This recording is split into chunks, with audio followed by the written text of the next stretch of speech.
Oliver, har du fisk? Ja. Ja, men han har redan tittat. Nej, bara veva. Bara veva. För den simmar emot dig du.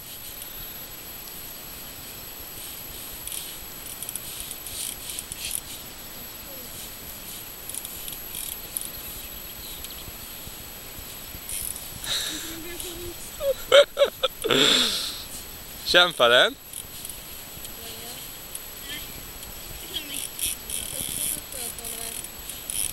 Här kommer den. Oj.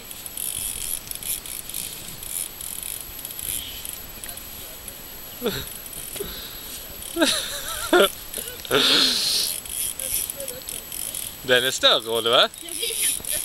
Ja, den är ju det. Jo.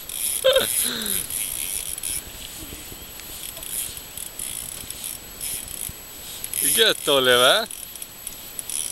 Ska jag hjälpa dig nu då?